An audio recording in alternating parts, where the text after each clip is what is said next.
Oyez, oyez les Mugiwara, ici votre capitaine Chapeau de Paille. Mais Mugi, l'heure est grave. En effet, la société ADN, Anime Digital Network, a décidé d'organiser un concours pour l'anime One Punch Man, pour la VF plus précisément. Et votre cher Chapeau de Paille national a participé et s'est inscrit. Et il a besoin de votre soutien à tous pour pouvoir tenter de décrocher le Saint Graal. Je vous invite donc dès à présent à vous rendre sur le site d'ADN, lien en description, de vous créer un compte si ce n'est déjà fait pour pouvoir voter, car en effet la création d'un compte est indispensable, mais rassurez-vous c'est gratuit. Je compte sur le soutien sans faille de tous mes Mugiwara pour mener à bien ce projet. Le concours dure du 16 au 26 juin et seuls les 10 premiers auront une chance de pouvoir toucher le Saint Graal, à savoir un rôle dans la VF de l'animé de One Punch Man. Je remercie d'avance toutes mes troupes et vous souhaite sur ce une bonne vidéo.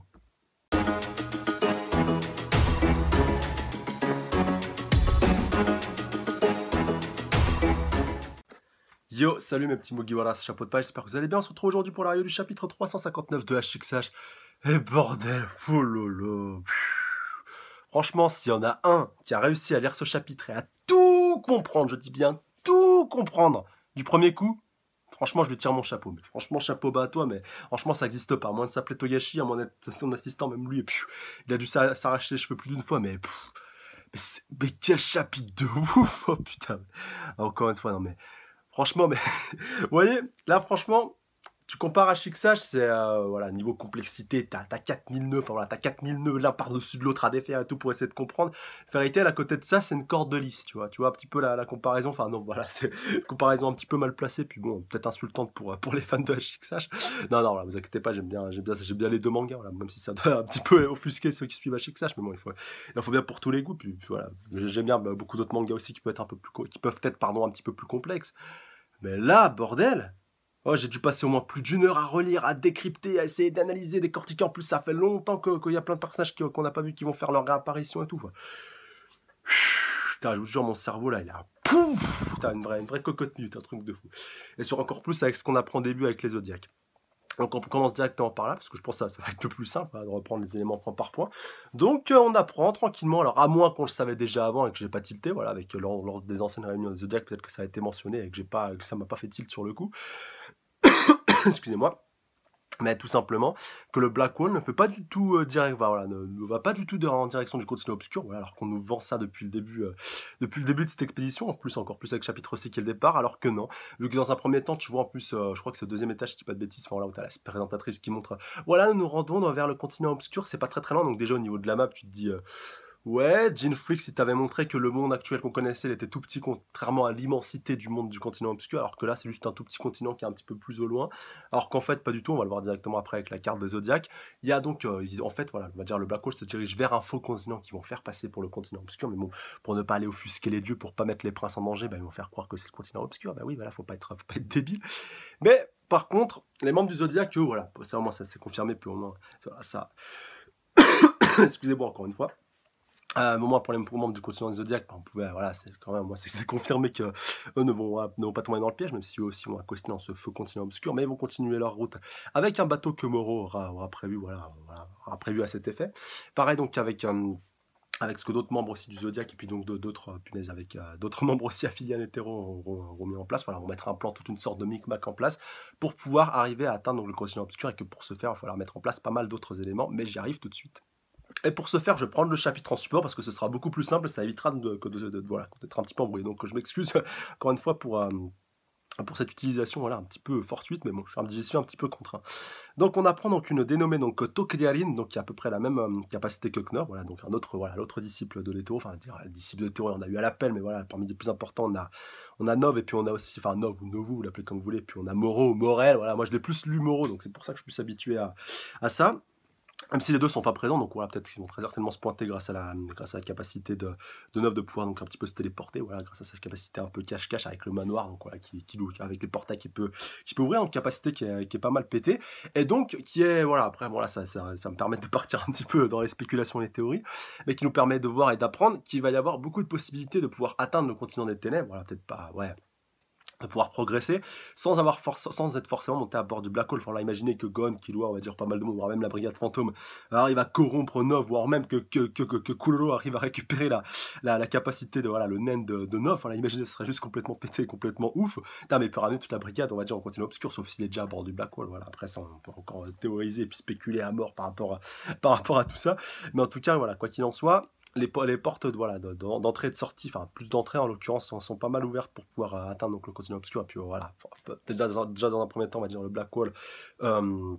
Plus, punaise, enfin, le Black Wall, j'entends, avant, avant qu'il parte, voilà, pour l'instant, c'est pas encore. Enfin, ça s'est fait dans le chapitre aussi, mais il n'a pas encore quitté les eaux territoriales, et puis il va encore peut-être très certainement voilà, accoster, il y a pas mal de passagers, je pense, qui vont peut-être encore monter à bord, voilà, comme ça se fait avec pas mal d'escales, enfin, en tout cas, je suppose, après ça peut peut-être arriver avec pas mal de navettes qui pourraient rejoindre le Black Wall avec de nouveaux passagers, enfin voilà, je suppose que ça peut peut-être arriver, ou alors que des passagers clonestar arrivent à rejoindre le Black Wall voilà, en pleine mer, enfin imaginez que le Black Wall passe au large de l'île de la Baleine, difficile de faire voilà, difficile de pas faire le rapprochement avec Killua, punaise, je veux dire avec Killua, avec Gon, qui pourrait monter à bord, voilà, à ce moment-là, ça pourrait être très intéressant, bien entendu.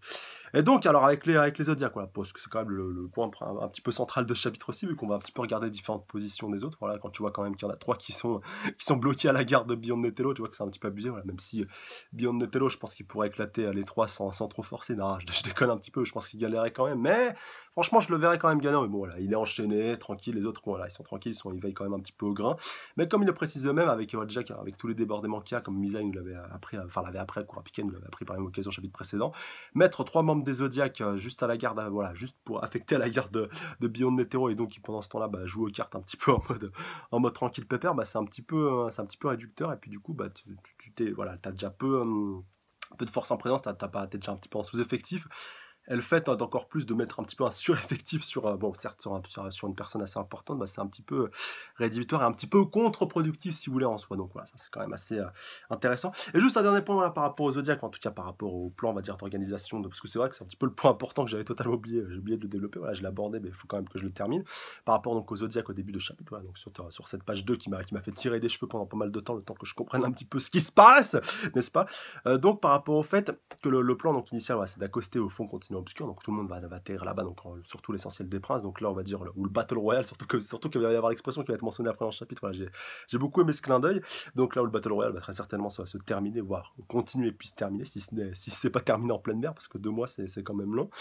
Et donc à partir du moment où ils auront atteint le continent obscur, donc ils vont prendre un bateau qui aura été prévu par notre cher Moreau, donc voilà, peut-être qu'il a déjà prévu, qu'il a déjà ramené là-bas un petit peu en avance. Donc lui, après, voilà, quid de savoir où il est en ce moment. Comme je vous ai dit, voilà, il peut encore se téléporter avec Nov un petit peu comme il veut. Et donc, ils vont rejoindre une base relais qui a déjà été préétablie par Nov, donc voilà, qui permettra donc de téléporter pas mal de choses, de téléporter du matériel, de téléporter des personnes, on va transférer du personnel et du matériel, comme c'est mentionné. Donc voilà, qui est un petit peu entre le faux continent obscur et donc entre la porte qui est un petit peu bloquée par le gardien, si je dis pas de bêtises, voilà, qui bloque un petit peu l'entrée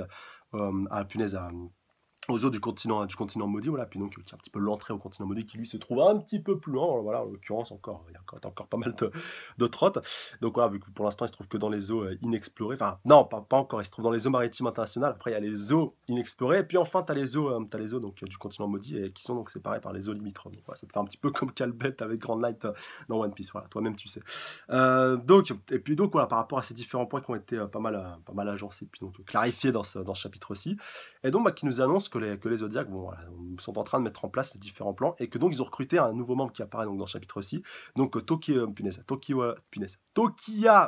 Rine, donc elle a la même capacité que notre chère Nov, même si de son propre aveu, elle ne maîtrise pas aussi bien, donc voilà, à savoir donc la téléportation, qu'elle ne maîtrise pas aussi bien que notre cher ami Novu, mais qui pourrait y avoir donc d'autres utilisateurs voilà, de cette capacité qui pourraient être présents. Enfin, peut-être pas de voilà, la même que notre cher Novu, mais au moins voilà, la capacité de téléporter puis de déplacer certains objets via donc des capacités de naine de téléportation voilà, plus ou moins différentes. Donc il n'y a pas un seul naine qui ressemble à un autre, voilà, qui ressemble trait pour trait, voilà, qui est copié-collé d'un autre. Et ça, au moins, ça c'est un point très très fort aussi de la ça, je ne me rappelle pas assez souvent, et qui mérite d'être souligné, bien entendu. Alors ensuite, page 6, alors là, franchement, grosse question, gros quid par rapport au personnage donc, qui est présent directement sur la première case, donc celui qui a des lunettes. Puis j'ai été farfouillé, je vous jure, j'ai été farfouillé de fond en comble le wiki, j'ai pas trouvé de ressemblance, donc je pense que c'est une personne qui est déguisée, donc qui doit pas porter de lunettes en temps normal, et donc qui décide d'en porter maintenant, ou alors je me gourre totalement. Et Je vais faire une petite supposition, même s'il y a très peu de chances que ce soit probable et je risque de passer pour un noob quand je vais la faire, mais je vais quand même la faire. Je pense que ce serait Pariston.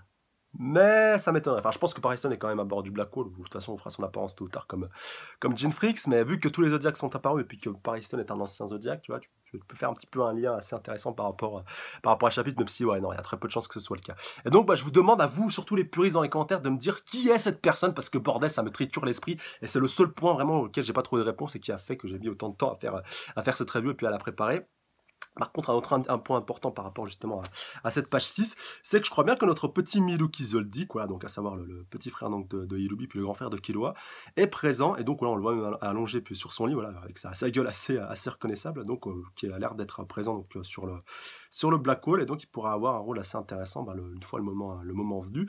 Mais en tout cas, voilà, dites-moi si c'est bien Miluki, parce que ouais, je vois pas qui ça pourrait être d'autre dans un personnage aussi rondard, je me suis dit, ah tiens, celui-là il me dit quelque chose, et puis donc voilà, il y a très forte chance que ce soit lui, et donc, bah, ce serait le premier Zoldyck à être à bord du Black Hole. Et donc, peut-être que, voilà, vous savez qu'un Zoldyck ne se déplace jamais rarement seul. Donc, voilà, un Zoldyck, on cache souvent un autre. Donc, ça pourrait être intéressant. Ça pourrait être un indice, justement, qui pourrait utiliser l'arrivée de Killua, Illumi, voire non, peut-être pas Ma Zoldyck, Sylva, Zeno, voilà.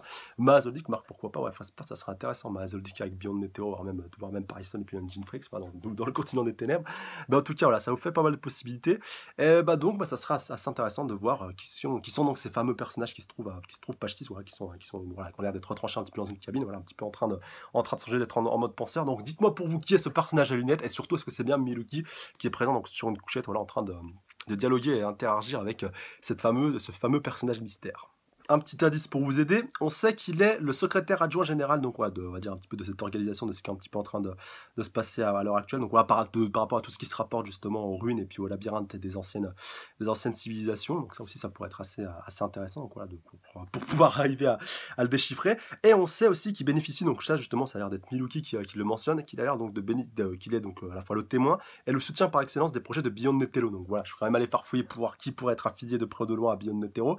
Et j'ai pas trouvé quelqu'un qui pourrait correspondre à, voilà, on va dire un petit peu à ces traits. Donc ça, c'est assez intéressant. Et puis ça pourrait être voilà, vraiment intéressant de voir qui est ce fameux personnage. Et puis encore une fois, avec Pariston, ça peut un petit peu coller, voilà, vu qu'on sait que il a des liens un petit peu mystérieux avec Beyond Netero, et voilà, ça pourrait être assez intéressant à suivre. Par la suite, on va switcher entre pas mal d'autres membres des Zodiacs. Donc on va commencer par Chidol qui fait un petit peu l'inventaire de tout ce qui se passe au niveau au niveau des réserves médicales, voilà, par rapport au mal de mer, par rapport aux allergies, par rapport à tout ça. Donc je crois qu'elle est au niveau 3, enfin elle est déjà un petit peu dans les niveaux, un petit peu dans les bas quartiers, là où ils sont un peu en sous-effectif. Donc voilà, ce qui fait référence aussi au chapitre précédent. On voit aussi que il y a même un tribunal qui a été mis en place, voilà, avec un des Zodiacs qui est en train donc de présider une des séances, donc voilà, en mode tranquille. On va aussi switcher le côté de Nibiza qui lui est toujours voilà, en train de faire une réunion avec les gardes royaux, vu qu'il a été un petit peu affecté de ce côté-là, voilà, à la fin du chapitre précédent. Donc on voit quand même que ça bouge pas mal de tous les côtés et que ça va pas tarder à partir justement dans une situation assez critique, voire même dramatique, comme on va le voir tout de suite. Avec un décès dans les toilettes, donc visiblement d'un des gardes du corps de notre cher, d'un de nos chers princes, voilà, on sait pas lequel. Donc Kurapika, alors Kurapika, putain, il m'a énervé dans ce chapitre.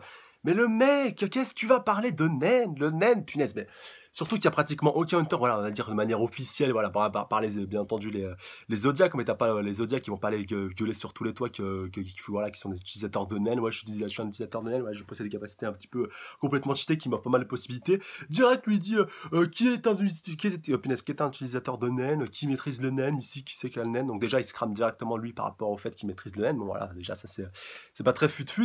Donc voilà, putain mais limite t'analyses, tu regardes. D'ailleurs je pense que pas mal d'autres membres du garde du corps, donc voilà, déjà je vous demande votre avis par rapport à tout ça dans les commentaires. Est-ce que vous pensez que parmi les gardes du corps qu'on a vu dans le chapitre 6, donc voilà, qui jouent un petit peu la surprise, oh il s'est fait tuer, comment il a pu se faire tuer, la porte était ouverte, il n'y a pas de traces d'effraction et tout, enfin voilà, c'est un meurtre en porte ouverte et tout, enfin voilà, ça m'a un peu fait penser à Détective Conan, voilà, quid de retrouver le coupable là, pour un meurtre pratiquement inexplicable, même si pour le coup, voilà, il peut être bien expliqué avec le naine qui offre moult possibilités. Mais là, je pense qu'il y a pas mal de gardes du corps, voire tous les gardes du corps, on va dire, qui sont présents à ce moment-là, voilà, au moment de la découverte du corps et puis au moment de l'interrogatoire de Kurapika, qui mentent par rapport à leurs intentions, enfin par rapport à leurs intentions, par rapport à ce qu'ils savent, par rapport au fait que ouais, nous en fait on n'a pas été affectés pareil que toi, enfin, voilà, nous on sait plus de choses que toi, alors qu'au final, comme Kurapika le précise, bah c'est voilà, moi je sais que c'est une guerre de succession alors que vous le savez pas. Et ben justement, je pense que eux le savent, mais qu'ils ont un petit peu prêché le faux pour savoir le vrai, vu qu'ils ont vu déjà que Kurapika commençait un petit peu à en dévoiler. Donc heureusement qu'il n'a pas dévoilé un petit peu la guerre de succession, sinon ça aurait été déjà la guerre à couteau tiré entre les gardes du corps, enfin même si ça a déjà un petit peu commencé avec des assassinats un peu en scred.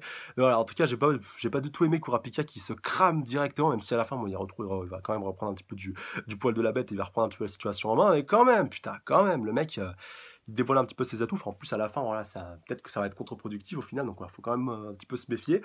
Et par rapport à tout ça, enfin, voilà, moi j'aurais préféré qu'il analyse un petit peu, qu'il voie un petit peu le comportement des uns et des autres. Déjà qu'en plus, il est pas passé loin de la catastrophe à la fin du chapitre précédent avec le naine un petit peu et puis l'aura un petit peu démoniaque qui planait au-dessus du bébé. Donc peut-être que ça provenait du bébé, effectivement, voilà, comme pas mal de monde me l'a suggéré, mais peut-être que ça émanait justement d'un autre prince qui était pas très loin du berceau, et voilà, que c'était justement cette, ce naine et puis cette aura maléfique était matérialisée pour pouvoir faire du mal au bébé. Donc voilà, par rapport à tout ça, déjà Kurapika, t'as déjà un petit peu, voilà, t'es déjà un petit peu laxiste, un petit peu passif par rapport à certains points, donc bah, va falloir te bouger un petit peu le cul pour pouvoir un petit peu corriger la situation et surtout, bon voilà, je sais qu'il est capable d'être calme, posé et puis surtout un fin analyste et puis un fin investigateur, mais dévoile pas tes atouts, calme-toi, analyse, prends ton temps, essaie voilà, de percevoir un petit peu ton environnement, de percevoir les gens autour de toi, mais ne dévoile pas toutes tes cartouches maintenant, putain, sinon ça va finir comment cette histoire? Non, mais franchement, je vous jure, ça me fait un peu flipper pour Kurapika, voilà, surtout qu'il a encore pas mal de choses à faire, donc voilà, ce sera un peu con que Togashi le fasse trépasser d'ici peu de temps, mais là, avec cette guerre de succession, il est déjà plus exposé, les gens qui pourraient être sont aussi exposés, donc voilà, faut quand même un moment bien se poser, bien se calmer. Bon voilà, après on va voir ce que justement ce que Jun Manchin va pas pouvoir nous dire par rapport justement aux intentions de notre cher de nos chers princes, voilà, par rapport pas de nos chers princes par rapport surtout par rapport aux gardes du corps, voilà, à la fin de ce chapitre, donc ça je reviendrai un petit peu après. Mais voilà, là quand même, punaise, déjà rien que par rapport au cadavre trouvé, direct utilisateur de l'année et tout, voilà, j'ai trouvé ça un petit peu too much. Encore une fois, donnez-moi des commentaires par rapport à ça, est-ce que vous trouvez ça malin et intelligent de la part de Kurapika d'avoir parlé d'une naine aussi rapidement et d'avoir un petit peu, voilà, d'avoir dévoilé un petit peu des informations qui auraient pu être encore plus productives et intéressantes pour lui s'ils avaient gardé pour lui encore du moins pendant un petit moment, que du coup bah, ça lui aurait fait une carte, un autre atout dans sa manche qu'il aurait pu dévoiler au moment, voilà, au moment le plus propice et le plus opportun, et ça lui aurait permis justement de démasquer le meurtrier puis de démasquer justement ceux qui ont voilà, de voir les différents utilisateurs de naines qui peuvent se trouver parmi eux. Donc, voilà, ça aussi ça peut être des points assez intéressants à soulever et à aborder encore une fois. Bon, on va un petit peu lâcher Kurapika pendant un petit moment avant d'y revenir quand même à la fin de chapitre, mais voilà, n'oubliez pas quand même les différents points que j'ai pu aborder. Et puis surtout le fait voilà, qu'il demande est-ce qu'il y a des utilisateurs de naines voilà, parmi vous, et donc les autres non, c'est quoi le naine, c'est quoi ça sert à quoi? Voilà, c'est vraiment ce truc-là qui m'a vraiment rendu fou, mais un truc de fou dans le chapitre. Donc, bref, on enchaîne donc avec avec la salle, on va dire un petit peu la salle à manger, voilà, la grande salle à manger du niveau 1.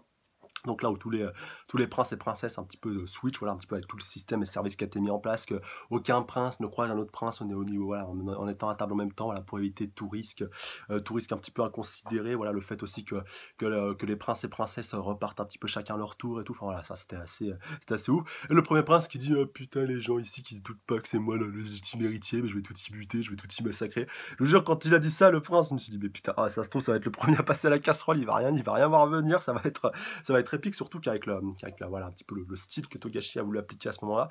On voit un petit peu ça, on voit plus du tout sa tête, voilà, avec une figure de style, avec un style qu'il a voulu adopter quand en le faisant un petit peu parler, voilà, en le mettant un petit peu en mode ombre, que tu connais un petit peu son ombre. T'as un peu l'impression qu'il s'est fait décapiter, qu'il s'est fait couper les bras, puis du coup ça fait un petit peu un jet de sang, et que du coup, mais ça reproduit un petit peu le visage de sa tête. Voilà, je trouvais ça un petit peu le style employé par Togashi, je l'ai vraiment trouvé assez original. Mais en tout cas, voilà, pour ce prince-là, je me fais pas mal de soucis à son sujet, vu comment Togashi l'a représenté dans le chapitre aussi. Après, peut-être que je me fais des idées, et que du coup, bah, ce sera peut-être lui, au final, l'héritier final de la couronne. Pourquoi pas, ça serait aussi intéressant. Et puis, pas oublier aussi que le roi peut aussi potentiellement être en danger. Enfin, en tout cas, là, tu le vois un petit peu en train de trôner au-dessus de la salle à manger, voilà, tranquillement, en train de déguster son repas et tout, en train de contempler tous ses convives. Mais lui aussi, il n'est pas à l'abri de se faire buter, voilà, pour que le futur potentiel prochain prince, voilà, le futur héritier, puisse récupérer la couronne. Donc voilà, pour ça, il faudra quand même rester un petit peu méfiant, un petit peu sur nos gardes et bien être attentif par rapport à tous les différents points qui pourront être abordés, encore une fois, bien entendu. Et donc, on va arriver au dernier point. Alors, punaise, j'arrive pas à savoir si c'est deux princesses ou si c'est deux, punaise, ou si c'est deux, voilà, deux femmes de princes, deux reines en l'occurrence, donc deux princesses, ou alors deux reines directement, deux femmes mariées au roi actuel. Voilà, encore une fois, désolé pour ces précisions-là. Encore une fois, les puristes me corrigeront dans les commentaires. Donc, ils décident de quitter la salle à manger. Donc, en plus, voilà, avec le petit valet qui leur dit ah non, mesdames, vous pouvez pas quitter, vous pouvez pas sortir en même temps de table. Voilà, quitter systématiquement en même temps, en plus entre voilà, en plus de princesses en même temps. Là, vous devez la sortir l'une après l'autre, voilà, pour éviter toute confusion et pour éviter toute situation critique. Et donc, voilà, l'une de l'autre qui lui dit donc voilà, t'inquiète pas et tout, c'est ma copine et tout. Faut qu'on parle un petit peu de trucs entre filles. Viens pas nous faire chier. Voilà, faut qu'on parle de trucs entre nous. Et on va voir qu'elles vont parler de trucs, voilà, pour le moins assez glauque en l'occurrence. Ça aussi, ça va être assez intéressant à aborder, bien entendu.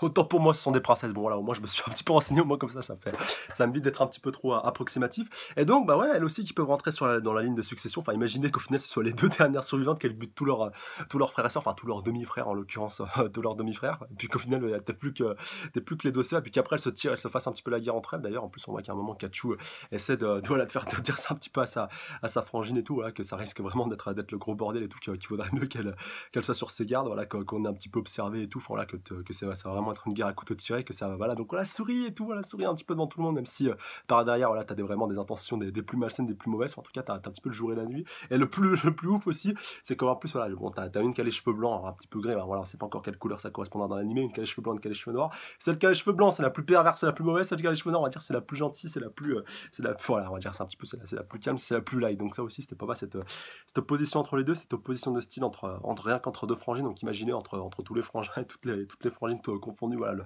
le bordel que ça doit être, et entre eux, voilà, les faux semblants qu'il doit y avoir entre eux, voilà, ça doit être assez ouf.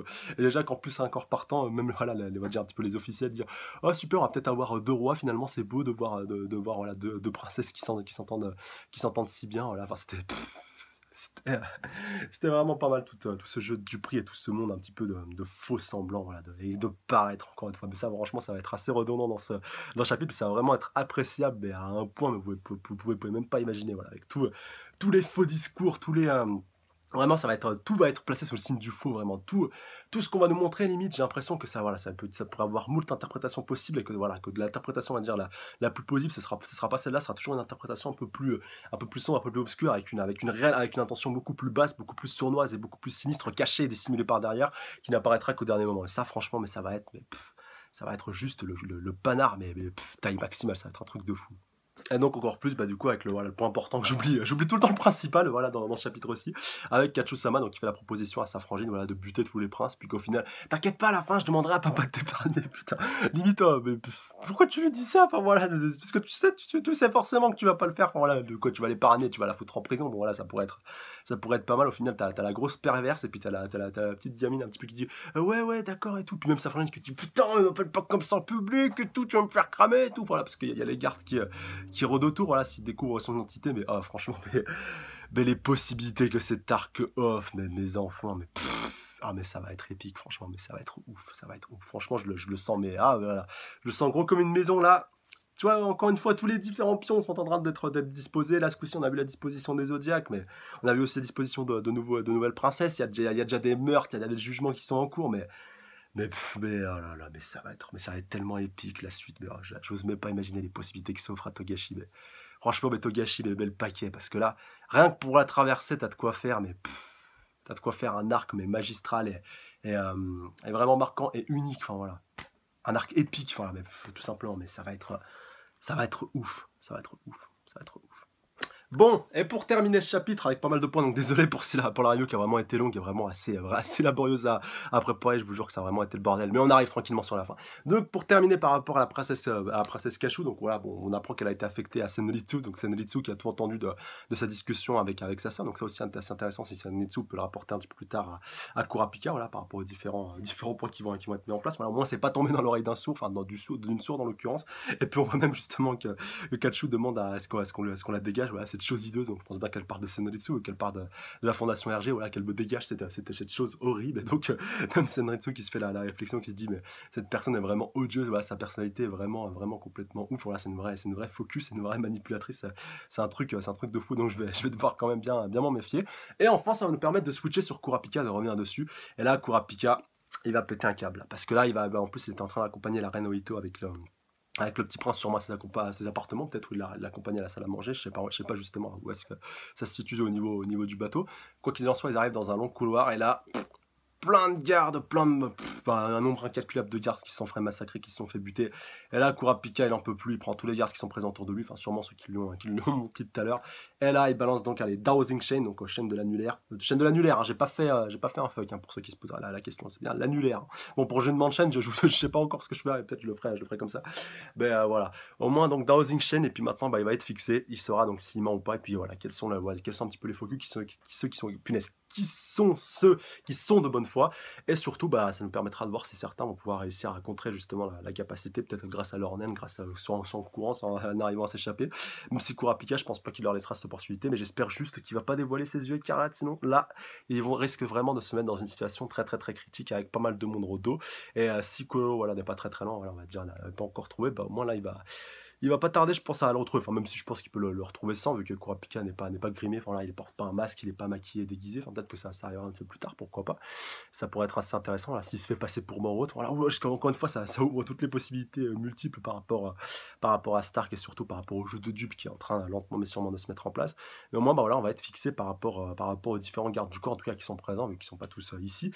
Mais en tout cas, par rapport à leurs intentions et surtout par rapport à la mort de celui qui tout à l'heure qui a fini dans les toilettes, voilà, percer un petit peu de différents trous. Voilà, d'ailleurs, dites-moi dans les commentaires si ça vous fait penser au nain d'un certain, enfin, d'un personnage qu'on aurait déjà vu, qui aurait pu causer ce genre de blessure avec ses capacités, avec son naine. Donc, voilà, encore une fois, faites-moi part de tout ça dans les commentaires.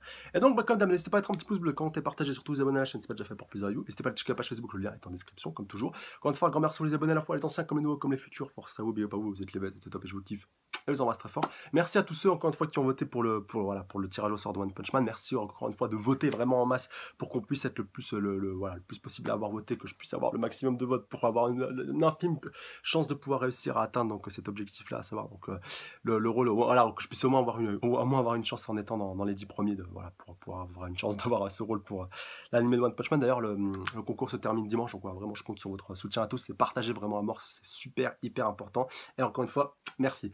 Et donc, j'attends vos avis dans les commentaires par rapport à tout ça. J'attends surtout vos spéculations, vos suppositions, vos théories. Vraiment, partez dans tous les sens. Ça va être voilà, avec toutes les possibilités qu'offre cet arc-là. Ce chapitre aussi, voilà, donnez-moi tout votre ressenti, voilà, votre analyse. Voilà, et puis aussi le point que je vous disais tout à l'heure par rapport à la page 6 avec le personnage donc, mystère avec Sydney, donc, qui pourrait être affilié à Beyond Netero. Voilà, est-ce que c'est bien Miluki qui est avec lui? Donc, voilà, donnez-moi tous vos avis et vos théories dans les commentaires par rapport à tout ça. Et sur ce, je vous dis à la semaine prochaine. D'ici là, prenez soin de vous. Salut à tous. Sayonara!